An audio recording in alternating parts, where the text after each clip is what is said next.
হয়তো খুব শীঘ্রই যুদ্ধ বিমান ক্রয়ের ঘোষণা করবে বাংলাদেশ বিমান বাহিনী। কারণ বিমান বাহিনী প্রধান ঘোষণা করেছেন খুব শীঘ্রই কক্সবাজারে একটি পূর্ণাঙ্গ বিমান ঘাঁটি তৈরি করা হচ্ছে। পূর্ণাঙ্গ বিমান ঘাঁটি নির্মাণ করবে অথচ যুদ্ধ বিমান ক্রয় করবে না, এটা কিভাবে হয়? তাহলে বোঝা যাচ্ছে শীঘ্রই যুদ্ধ বিমান ক্রয়ের ঘোষণা করবে বাংলাদেশ বিমান বাহিনী।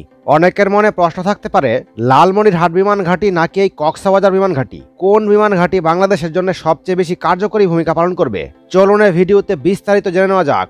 দেখুন, লালমনিরহাট বিমান ঘাঁটির সঙ্গে দুইটি শব্দ ওতপ্রোতভাবে জড়িত। একটি হলো অশ্বশক্তি আর অপরটি হলো মিত্রশক্তি। অক্ষশক্তি বা মিত্র শক্তি এগুলো হলো যুদ্ধে একাধিক দেশের মধ্যে গড়ে ওঠা সম্মিলিত জোট। যেমন দ্বিতীয় বিশ্বযুদ্ধে জার্মানি, ইতালি ও জাপানের মধ্যে যে জোট তৈরি হয়েছিল সেটার নাম অশ্বশক্তি, আর এই জোটের বিপক্ষে ছিল মিত্র শক্তি জোট। এখানে বোঝার সুবিধার্থে বলে নেই, এই মিত্র শক্তি মানে আমার আপনার সকলের মিত্র শক্তি, অর্থাৎ এই উপমহাদেশের মিত্র শক্তি, যার মধ্যে ছিল ব্রিটেন, ফ্রান্স, আমেরিকা ও তৎকালীন সোভিয়েত রাশিয়া। আপনাদেরকে এই বিষয়টি আরো স্পষ্ট করে দিচ্ছি। দেখুন, দুনিয়া জুড়ে যখন চলছিল দ্বিতীয় বিশ্বযুদ্ধের দামামা, ঠিক তখন অশ্বশক্তি অর্থাৎ জার্মানি, ইতালি এবং জাপানের মধ্যে যে জোট ছিল, এই জোটের ভয়ে ভীত সন্ত্রস্ত ছিল মিত্র শক্তি জোট, অর্থাৎ ব্রিটেন, ফ্রান্স, আমেরিকা এবং রাশিয়ার যে জোট সেটি। হয়তো আপনাদের কাছে বিষয়টি অবাক লাগছে, তাই না? যেখানে আমেরিকা এবং রাশিয়া এক হয়ে ভয় পাচ্ছে কাদেরকে? জার্মানি, ইতালি ও জাপানকে। এটাই হলো ইতিহাস। প্রতি শতাব্দী পর পর এরকম ভাবে সামরিক সক্ষমতা বিপুল পরিবর্তন হয়ে যায়, আকাশ পাতাল তফাৎ হয়ে যায়। কম সক্ষমতার অধিকারী দেশ সুপার পাওয়ার দেশকেও টপকে যায়। দেখুন, অশ্বশক্তি জোটের জার্মানি, ইতালি ও জাপানি তিনটি দেশের মধ্যে জাপানি বোমারু বিমান এই ভারতবর্ষের বিভিন্ন স্থানে তারা কিন্তু বোমা হামলা চালায়। আর এর সময়টি ছিল তখন 1942 সাল, অর্থাৎ তখনও কিন্তু এই পুরো ভারতবর্ষ একত্র ছিল, তখনও কিন্তু ভারত ভাগ হয়নি। অর্থাৎ পুরো বঙ্গদেশ, যেমন এই উপমহাদেশে বাংলা ভাষাভাষীরা, তাদের মধ্যে কিন্তু তখনও কোনো দেশ বা কোনো রাষ্ট্র ভাগাভাগি হয়নি। তারা সকলেই কিন্তু তখন একত্রে ছিল এবং ভারতবর্ষে ছিল। দেখুন, সেই 1942 সালে তখন যা ঘটল, জাপানি বোমারু বিমান দিয়ে যে বোমা হামলা চালানো হলো, তা কিন্তু কলকাতা এবং আসামের বিভিন্ন স্থানে গিয়ে পড়ল। দেখুন বন্ধুরা, বিমান হামলা ঠেকাতে হলে আপনাকে অবশ্যই বিমান হামলার বিপরীতে বিমান হামলা করতে হবে, এর কিন্তু কোনো বিকল্প নেই। তাই জাপানি বোমারু বিমানকে ঠেকাতে, অর্থাৎ অশ্বশক্তি জোটকে ঠেকাতে, তাদের বিমান হামলাকে প্রতিহত করতে মিত্র শক্তির যে জোট, অর্থাৎ ব্রিটেন, ফ্রান্স, আমেরিকা ও তৎকালীন সোভিয়েত রাশিয়া, তাদের যে জোট, যেই জোট ভারতকে রক্ষার্থে কাজ করেছে, তারা এই উপমহাদেশে বিমান ঘাঁটি নির্মাণের জন্য লালমনিরহাটকে সবচেয়ে আদর্শ বলে নির্বাচন করে এবং তারা লালমনিরহাট চিনির পাথার এলাকাকে নির্বাচিত করে, যা লালমনিরহাট সদর উপজেলার মহেন্দ্রনগর ও হারাটি ইউনিয়নের অন্তর্ভুক্ত। লালমনিরহাট বিমান ঘাঁটির নির্মাণ কাজ শুরু হওয়ার সাথে সাথেই অল্প সময়ের মধ্যেই আর নির্মাণ কাজ শেষ হয়ে যায়। দেখুন, দ্বিতীয় বিশ্বযুদ্ধ চলাকালীন অবিভক্ত ভারতের পূর্বাঞ্চল, বিশেষ করে আসামকে রক্ষার জন্য লালমনিরহাট বিমান ঘাঁটি ছিল মিত্রবাহিনীর একমাত্র ভরসাস্থল। যতদিন যুদ্ধ চলেছিল, লালমনিরহাট বিমান ঘাঁটি দাপট দেখিয়েছিল। তারপর 1945 খ্রিস্টাব্দে যুদ্ধ শেষ হওয়ার পর মিত্রবাহিনীর সৈন্যরা দেশে ফিরতে শুরু করলে নিস্তব্ধতায় ডুবে যেতে থাকে এশিয়ার দ্বিতীয় বৃহত্তম বলে অভিহিত এই লালমনিরহাট বিমান ঘাঁটি। তারপর থেকে এখনো পর্যন্ত এই বিমান ঘাঁটি থেকে কোনো প্রকার যুদ্ধ পরিচালনা করার দরকার পড়েনি। ধীরে ধীরে হারাতে থাকে লালমনিরহাট বিমান ঘাঁটির ঐতিহ্য।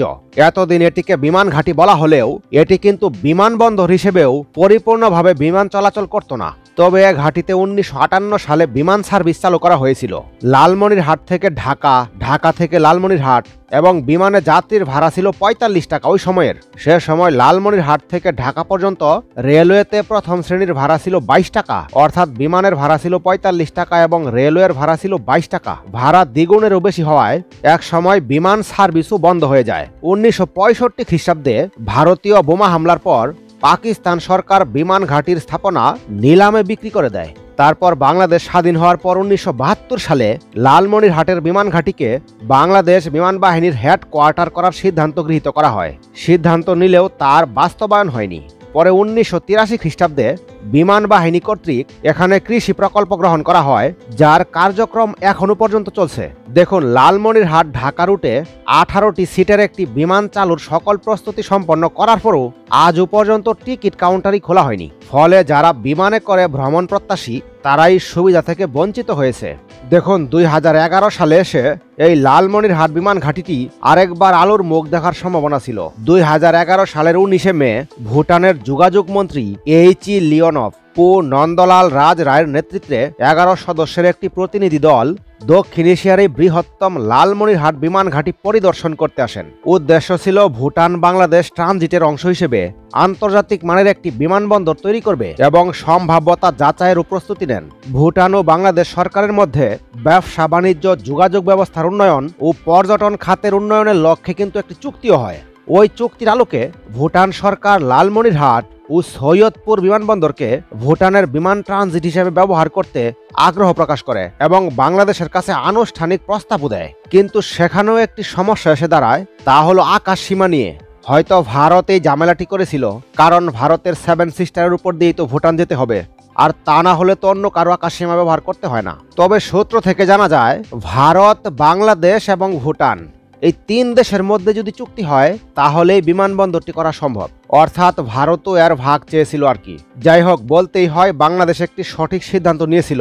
ভারত, বাংলাদেশ এবং ভুটানের মধ্যে ত্রিপক্ষীয় চুক্তির মাধ্যমে যে চালু করেনি, অর্থাৎ বাংলাদেশ বুদ্ধিমত্তার পরিচয় দিয়েছে, ভারতকে রেখে এই চুক্তিটি করেনি, বরঞ্চ চুক্তিটি বাদ করে দিয়েছে। দেখুন, তারপর কিন্তু বাংলাদেশ সরকার এই পরিত্যক্ত লালমনিরহাট বিমানবন্দর এলাকায় Bangabandhu Sheikh Mujibur Rahman aviation and aerospace বিশ্ববিদ্যালয়ের একটি ক্যাম্পাস তৈরি করার সিদ্ধান্ত নেয়। এ লক্ষ্যে একটি উচ্চ পর্যায়ের প্রতিনিধি দল 2019 সালে বিমানবন্দর এলাকাটি পরিদর্শন করেন এবং বর্তমানে সেই বিশ্ববিদ্যালয়টি প্রতিষ্ঠিত হয়েছে তা হয়তো আপনারা সকলেই জানেন। দেখুন, এই লালমনিরহাট বিমান ঘাঁটিটি পুনরায় চালু করা হচ্ছে কিনা বা হবে কিনা, এটি নির্মাণের ভবিষ্যৎ পরিকল্পনা কি, এ বিষয়ে যদি আমরা বিশ্বস্ত সূত্র থেকে জানতে চাই তাহলে যা দেখতে পাই, লালমনিরহাটে চীনের সহায়তায় বিমান ঘাঁটি তৈরির বিষয়টি ভুয়া।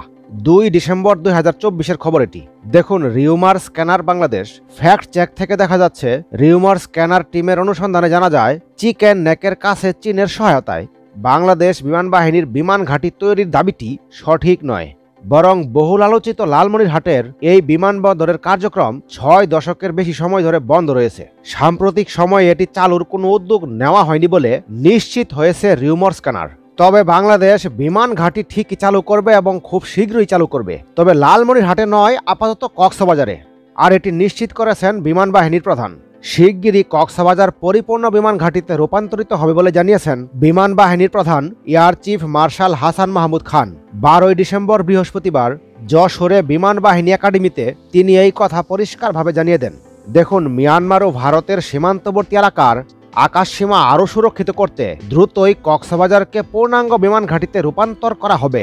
দেখুন বন্ধুরা, এই ভিডিও থেকে আমরা জানতে পারলাম লালমনিরহাটে বিমান ঘাঁটি হবে কি হবে না, এ বিষয়ে কিন্তু নির্ভরযোগ্য সূত্র থেকে আমরা কোনো খবর জানতে পারলাম না। তবে কক্সবাজারে কিন্তু বিমান ঘাঁটি হবে, এ বিষয়টি কিন্তু বিমান বাহিনী প্রধান নিজেই বলেছেন। সুতরাং এতে কিন্তু আর কোনো সন্দেহ থাকলো না।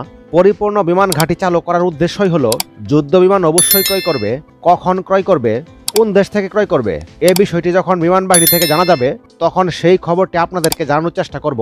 তবে এই ভিডিও সম্পর্কে আপনাদের মতামত কমেন্টের মাধ্যমে জানিয়ে রাখুন। পরবর্তী নতুন ভিডিও সবার আগে পেতে চাইলে চ্যানেলটি সাবস্ক্রাইব করে রাখুন।